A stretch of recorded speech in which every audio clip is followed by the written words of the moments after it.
بسم الله الرحمن الرحیم. نن در سره یو نوې موضوع د منطق په اړه شریکول غواړم. هیله ده خوښه به مو شي او ګټوره به وي ستاسو لپاره. د قیاس په اړه مونږ خبرې کړې وې، سیلوجیزم. نن د قیاس دغه دلایل معلومو چې دا څنګه لکه مونږ رښتیا او دروغ یا سم او ناسم د دې څه ډول معلومولی شو، د دې ویلیډیټي به مونږ څنګه معلومو. نن په دې اړه باندې در سره یو څو خبرې کول غواړم. دې دپاره به مونږ د دریو منطقدانانو یا فلسفیانو د نظریو په اړه خبرې کوو. لومبی جارج بول دی چې هغه په ډایګرامونو کې دغه د قضیو وضاحت کړی دی، په مختلفو شکلونو کې قضیې واضح کړي دي. دې نه پس ته بیا ایولیر ډایګرامز دی او د وین طریقه ده. وین نومې یو منطقدانو د هغه د وین ډایګرامز په لاره باندې به د قضیو تصدیق کوو چې دا سمې دي که ناسمې دي. اول پیل د جارج بول د اصولو نه کوو. جارج بول وایي چې فرض مثال دا یوه قضیه ده. دغه قضیه دوه اجزا لري، یوې موضوع او بل یې محمول، لکه سبجیکټ او پریډیکیټ. څنګه چې په اسمیه جمله کې مبتدا او خبر وي، دغه رقم. هغه وایي چې یو مونږ سبجیکټ لرو او بل مونږ پریډیکیټ لرو. هره قضیه یو سبجیکټ لري بل پریډیکیټ لري. مونږ دغه دواړو سره مکس کوو، سره ګډې ګورو. دا اس قضیه ده، اس، او دا پی قضیه ده. دا معنا اس او دا معنا چې اس نه وي، دا معنا پی او دا معنا چې پی نه وي. فرض مثال دا اس چې کوم دی دغه شعر دی، نو دا شعر دی، دا غیر شعر دی. دا پی فرض مثال دا حماسه ده، نو دا حماسه ده او دا غیر حماسه ده. دغه اساس باندې مونږ چې د دوو قضیو ته وګورو، د دوو اصطلاحاتو ته وګورو په یوه قضیه کې سبجیکټ او پریډیکیټ ته، نو دا د سبجیکټ برخه ده، دا د پریډیکیټ برخه ده. او دې برخه کې سبجیکټ هم دی او پریډیکیټ هم دی، دا دواړه سره ګډې دي. اوس دلته صرف سبجیکټ دی، دې برخه کې پریډیکیټ نشته، او دې برخه کې سبجیکټ نشته، صرف پریډیکیټ شته. او دې سبجیکټ او پریډیکیټ نه دغه بهر چې کومه نوره برخه ده، اوس لکه دا ځای، دلته نه سبجیکټ شته او نه پریډیکیټ شته، دلته نه موضوع شته او نه محمول شته. دا هغه دویمه برخه ده. دغه راز اوس مونږ درې قضیې سره شریکې ګورو. مقصد یو سیلوجیزم کې مونږ درې قضیې لرو، یو او درې اصطلاحات وي هغه دریو قضیو کې. یو سبجیکټ وي، دې ته ماینر ټرم وایو. یو پریډیکیټ وي، دا میجر ټرم وي. او بل ایم تاسو ته به یاد وي، میډل ټرم چې کم دی، یو دام وو که نه. نو دغه رقم مونږ سره درې دایرې راغلې. اوس مونږ دا په دریو دایرو کې ګورو چې دا به څنګه وي.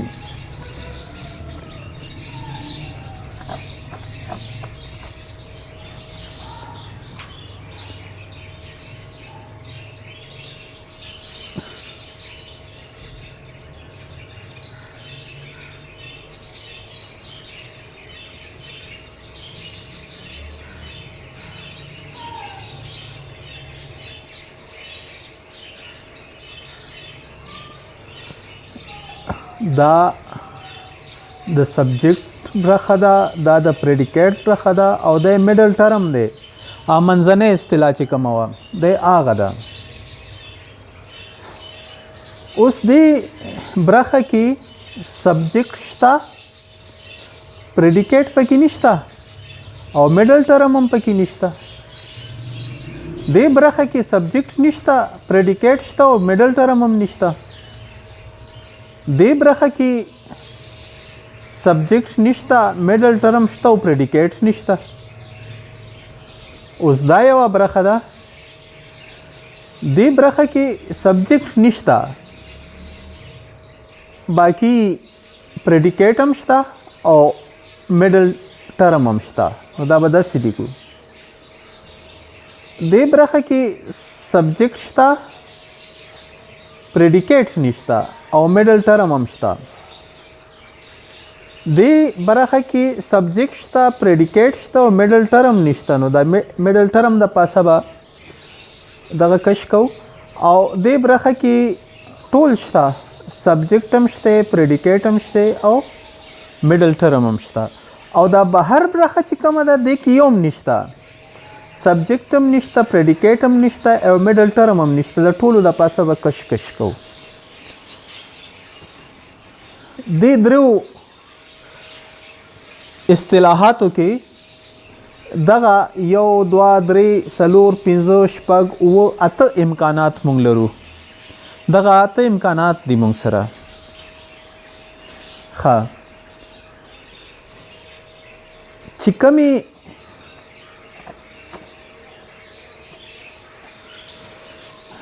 لکه د جارج بول د اصولو مطابق چې کومې قضیې په ډایګرام کې باید څنګه ولیکل شي. مثلا all s is p.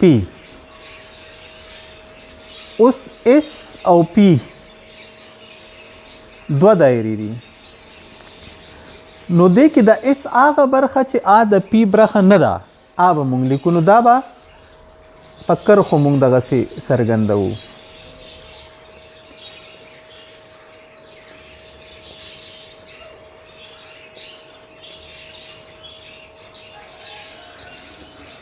ها، بله دا قضیه نو اس اس پی. دغه ا قضیه و دا ای ده،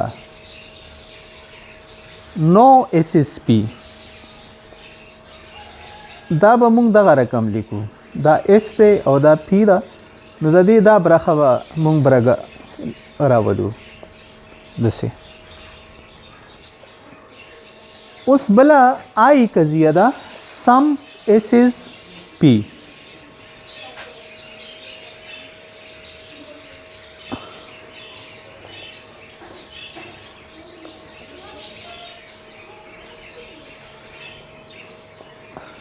نو د s او د p یو څه برخه چې هغه ګډه ده سره، sum s is p. لکه یو څه s p م دی، نو دا به دغسې راولو. او قضیه ده چې sum s is not p.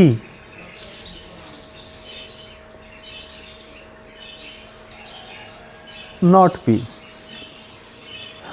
sum is زبې ولیکم زه، علامت به نه کاروم. is not p. نو دغه s چې p د پری برخه نه لري، دغه څلور علامتونه راغلل مونږ سره. دغه څلور واړه زه ځان له بیل بیل لیکم. لکه ا قضیه all s is p. s او p. نو دا برخه شوه. د ای قضیه no s is p. s p د دې دا برخه شوه.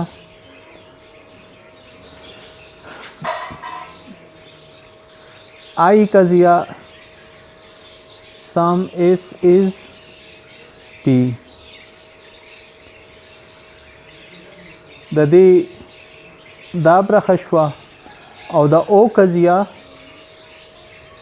sum is not p.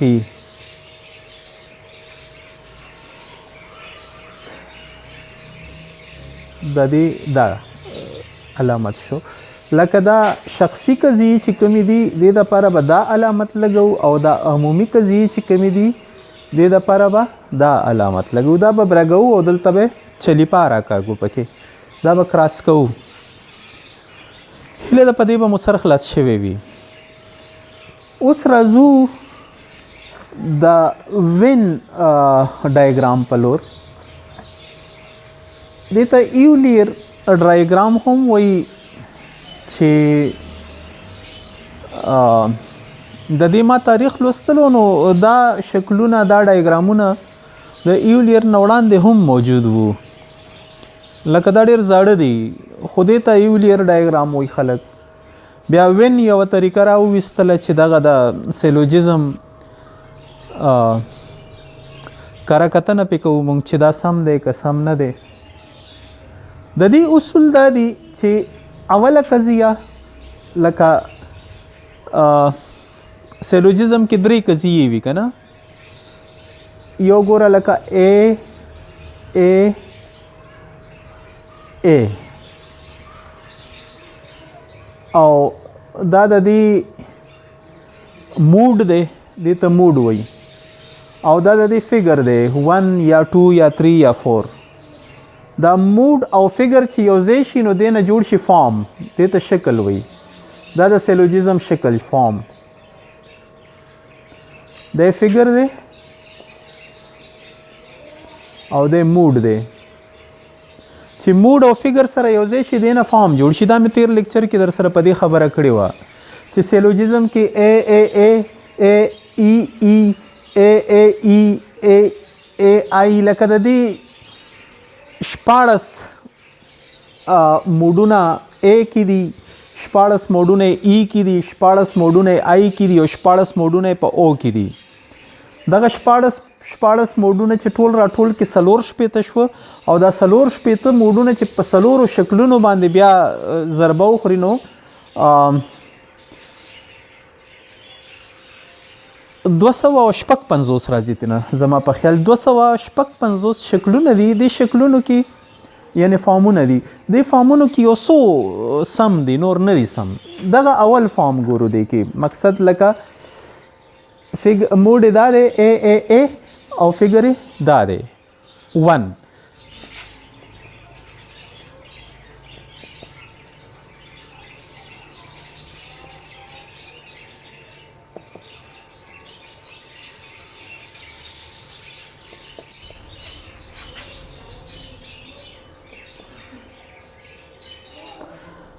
مقصد دا یو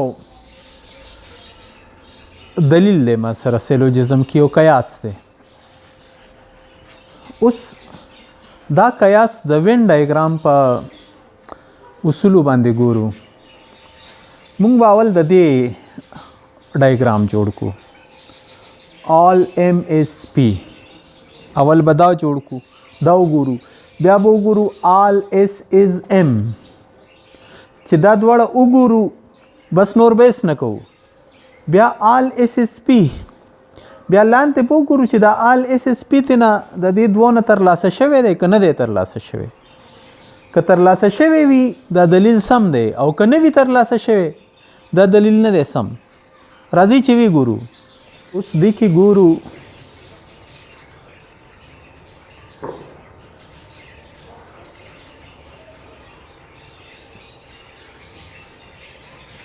دا S دا P دا او دا M دا. لومبه دی all M is P ټول M چې هغه P نه دی.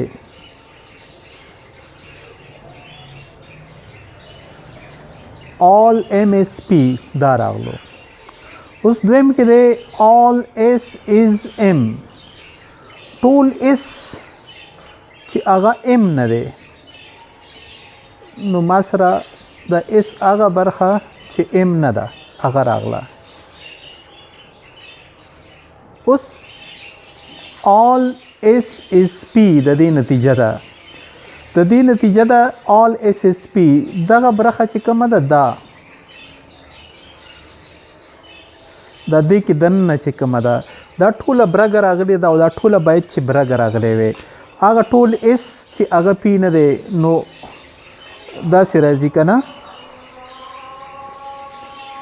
ځکه دا نتیجه سمه ده اذان کوي نور به د اذان نه پسته در سره شریک کوم دا دویم فکر دی او د دې ا چې هغه اولنی فګر کې مکتل یو دا موډ دی دا موډ اوس په دې دویم فګر کې ګورو لکه دا د دې فارم شو کنه چې all p is m بیا ګورو چې all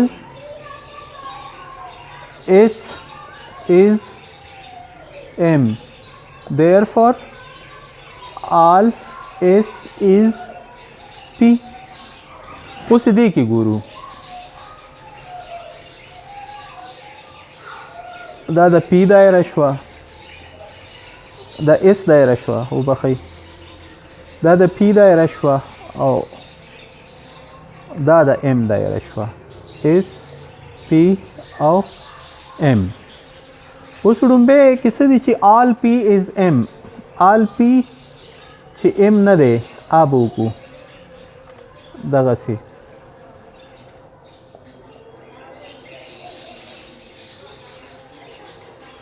ها دویم څه دی آل اس از ام اوس په وګورو چې آل اس چې هغه ام نه دغه یو نه داسې آل اس چې هغه ام نه دی لکه دا ام دی که نه چې دا ام نه دی هغه یو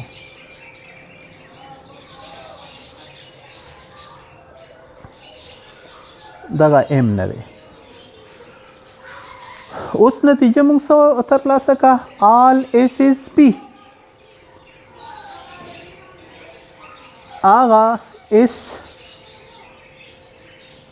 چې آ پی نه دی اوس د اس دا برخه وګورئ پی نه ده د اس دا برخه پی نه ده او برګه نه ده موږ سره پکار ده چې دا برخه هم برګه وي که نه آل اس اس پی خو دا برخه برګه نه ده چې دا برخه برګه نه ده نو دا دلیل سم نه دی دا دلیل ناسم دی هیله ده په دې به پوه شوي یئ دغه راز د مثلا آی او فګر 2 دام کتلی شئ تاسو پکې د آی په ځای بیا د آل په ځای تاسو سم لیکلی شئ لکه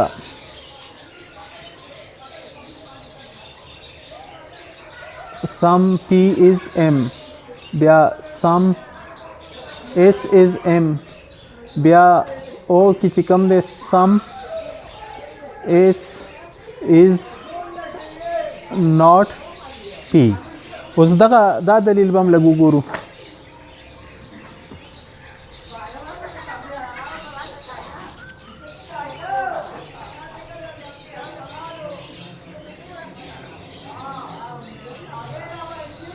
دا اس دی دا پی دی دا ام دی نو sum p is s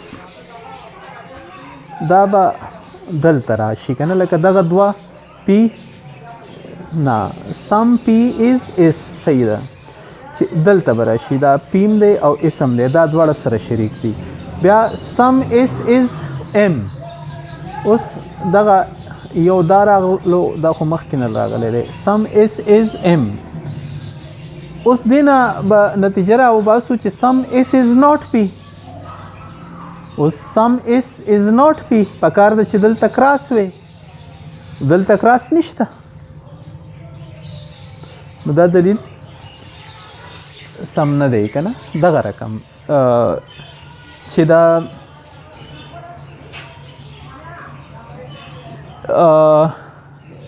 نتیجې کومه قضیه ده دغه دوه قضیې به وګورو که دغه دوه قضیو نه د نتیجې قضیه ترلاسه شوه نو بیا دغه نتیجه سمه ده. مثلا دا او په ځای فرض که دلته زه ولیکم آی سم اس از د ناټ په ځای زه ولیکم سم اس از پی.